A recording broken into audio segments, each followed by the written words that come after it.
Hey guys, Ash here from C4eTech, and today we've got the Redmi Note 4 with us. In this video, let's unbox it and take a quick look. I've imported this from China and I'll leave a link to the store in the description below. Opening up the box, we have the Redmi Note 4 itself. Feels kind of familiar. Let's peel the plastic off. Doesn't feel like a huge departure from the Redmi Note 3, but definitely feels refined. My initial impressions at least. We then have the regular leaflets along with a SIM ejector tool. There's a plug. This was probably included by the third-party seller, hence my box being kinda deformed.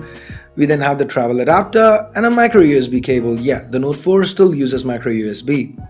So let's get back to the Redmi Note 4 and take a closer look at the built-in placements. Like I mentioned earlier, it looks familiar, especially from the back. Here's the Note 4 side by side with the Redmi Note 3. There are antenna lines now, meaning more metal is being used.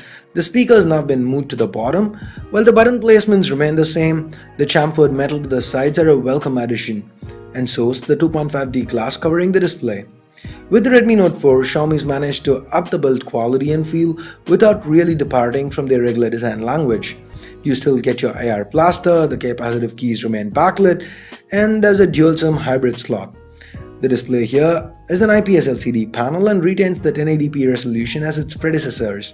Xiaomi states that this is a better display than the one used on the Redmi Note 3. I'll have more to say about that in the full review. For now, initial impressions, it looks good, especially for a phone in this price segment. Underneath the hood, the Redmi Note 4 is powered by a deca-core. Yeah, you heard me right, that's 10 cores split into 3 clusters, the Helio X20 chip. So we have 2 sets of 4 Cortex A53 cores and a couple of high-powered A72 cores. Mali T880 MP4 handles GPU duties, and we've got 16 and 64 gig storage variants with 2 and 3 gigs of RAM respectively. All this is backed up by a massive 4100 mAh battery. Out of the box, the Redmi Note 4 runs on Android 6 Marshmallow with MIUI 7 on top, but I quickly updated it to MIUI 8. And since this phone's imported from China, I had to sideload Google Play services onto it. If you want to do that, if you've imported a Xiaomi phone from China, here's a card, check it out, and the card pops up here, wherever. Check it out, and I've left a link to the tutorial there. MIUI 8 on the Redmi Note 4 seems fast and responsive. You've got your regular MIUI functions including dual apps, app lock, second space, and more. Once again, I have a dedicated video on what's new with MIUI 8, and here's a card to that. Check that out for more information on MIUI 8, because Xiaomi generally tends to have a uniform experience across devices from a software perspective at least. The fingerprint scanner appears as responsive as always. This is an active scanner and can wake the Redmi Note 4 from sleep. With the camera, Xiaomi's gone back to 13 megapixels here. The shutter response seemed quick. There's support for face detection out of focus, just like with the last generation camera. The apertures f2.0, the sample images that I shot around the office seemed about okay. What do you think? Here are a few more samples. The front shooter is 5 megapixels, and also note that the video is capped at 1080p, no 4K here. So with that, let's talk price.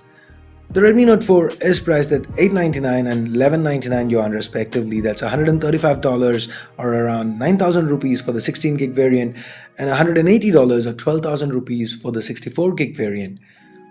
Those are some competitive prices. In fact, they are kind of cheaper than what the Redmi Note 3 is selling for in India right now. But given that this phone sports a MediaTek chip inside, the odds of it coming to India, at least with the same internals, seem slim. Maybe Xiaomi swaps the Helio X20 chip inside with the Snapdragon chip and brings it to India just like they did with the Redmi Note 3.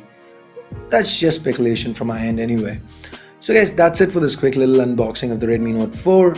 If you did like this video, give it a thumbs up. If you didn't, vote it down. And for more videos like this, including the full review of this phone, hit that subscribe button down below if you haven't already. So that's it for now. Thanks a lot for watching. Till next time.